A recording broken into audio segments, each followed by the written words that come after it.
papunta dito ganito, magtatanong siya dun sa tao. Pag sinabi ng tao na dyan, dumiretso ka dyan, pag kaliwa mo dyan, yung susunod na shingo o signal light, kakanan ka dyan, nandun yung hinahanap mo.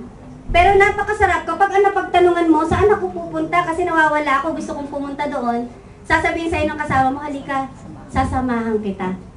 Iyahatid kita hanggang doon sa gusto mong puntahan. Alam niyo po ba yun sa atin? Example lang to. Ang Lord mas great pa dito. Ang presence ng Lord, never niya tayong iniwanan. Yan ang pangako ng Panginoon. I will not leave you nor forsake you.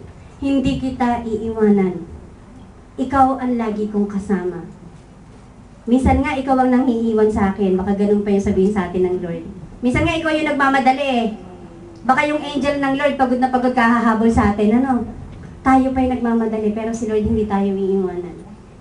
Sabi nga natin, ano pa bang cause para iwanan ako ng Lord? Siguro wala na. Baka hindi mo lang siya maramdaman dahil sa sobrang dami ng ginagawa mo or nabibisi ka. Pero si Lord, hindi tayo iniiwanan. Umiiyak ka dyan mag-isa, nagkulong ka pa kunyari sa toilet, kasama mo si Lord. Diba, umiiyak ka sa ofro, habang nag-o-ofro ka, kasama mo si Lord. Never kanyang iniwan. Yun po yung panghawakan natin. Dahil pag sinabi ng Lord, totoo, sinabi niya, tutuparin niya. Diba? Yakusoku mamoru. Yan ang Lord. Ang sarap ang hawakan, diba? Amen! Hallelujah! Yan po yung ating Diyos. At ano pa yung sabi ng Lord?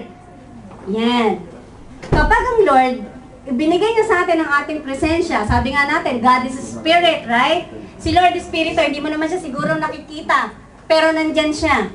And God is a Spirit, and Spirit-filled Christians are joyful Christians. Yan.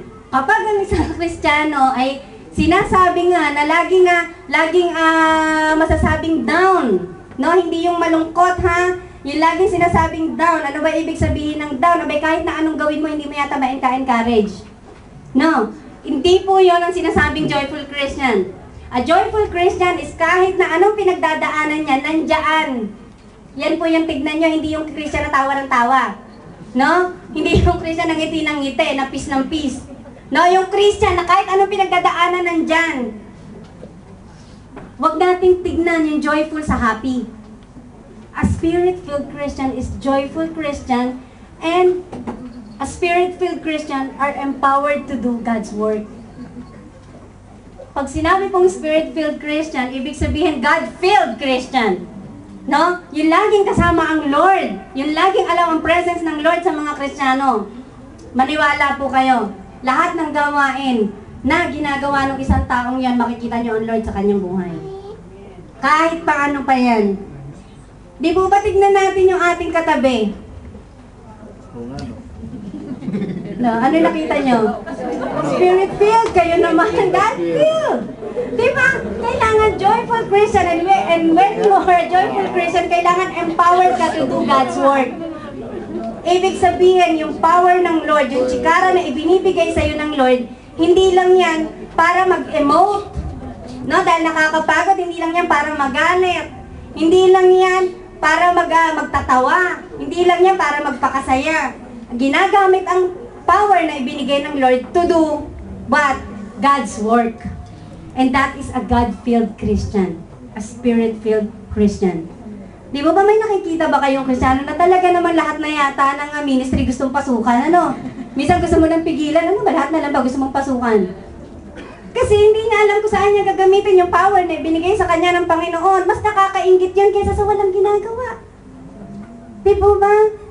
Kapag po umidad na tayo at lagi pa tayo walang ginagawa, sabi ng mga ni Honji, sugubokeru.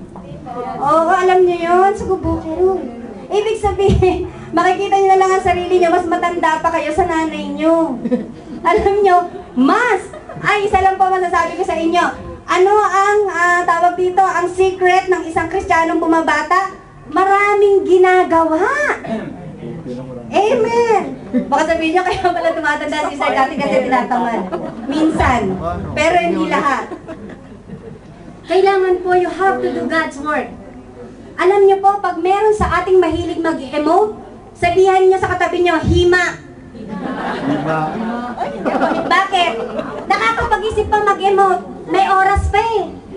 Di po ma? May sinabi sa amin ang aming pastor noon.